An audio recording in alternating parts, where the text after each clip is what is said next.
La loi actuelle, elle fait d'une mesure de protection une mesure discriminante. C'est-à-dire la curatelle, elle est censée protéger les gens qui pourraient se mettre en danger, notamment financièrement. Si vous n'êtes pas sous curatelle de portée générale et que vous avez les mêmes difficultés qu'une autre personne, vous avez toujours vos droits de vote. Une curatelle de portée générale ne tombe pas du ciel si les autorités judiciaires décident sur la base d'éléments complets qu'une personne n'est pas capable de discernement, qu'elle ne peut donc pas gérer elle-même et pour elle-même ses propres affaires et qu'elle doit être dotée d'une curatelle de portée générale. Eh bien, il me semble que c'est cohérent de dire que cette personne ne peut pas participer à la formation de la volonté populaire. Je travaille à Ebenezer Lausanne dans une agence de communication. Chaque semaine, je suis en contact avec des personnes qui ont un handicap mental, des amis, des copains, des collègues. Les personnes en situation de handicap sont des personnes, je trouve, ont particulièrement ce sens de vouloir s'intéresser parce que c'est des gens qui s'adaptent tout le temps. Et ça s'est montré d'ailleurs justement cette envie, cette démarche participative et citoyenne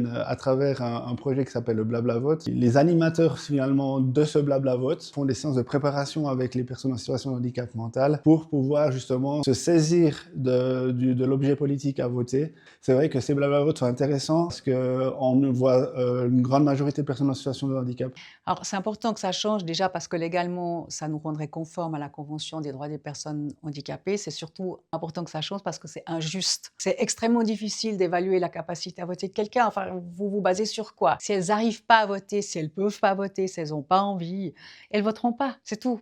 Et du coup, on part d'un a priori, on les prive d'office, on prive des personnes qui ont envie de voter, et pour qu'elles récupèrent leur droit de vote, on exige d'elles qu'elles fassent des démarches qui sont relativement longues et relativement humiliantes. Les personnes sous curatelle de portée générale sont a priori des personnes vulnérables et qui peuvent facilement non seulement se faire influencer par des personnes, mais également purement et simplement prendre leur matériel de vote pour qu'on vote à leur place. La question de l'influence, je pense que tout politicien, même un politicien se fait influencer. C'est les arguments qu'on donnait à l'époque pour empêcher les femmes de voter, j'aimerais quand même le rappeler.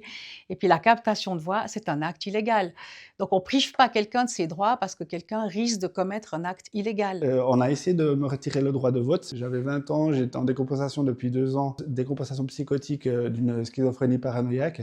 On est allé devant la justice de paix. Le maire de la commune a décrété que finalement j'avais le droit de discernement, mais j'aurais pu le perdre en un claquement de doigts. Le droit de vote peut être considéré comme quelque chose d'unique ou un tout.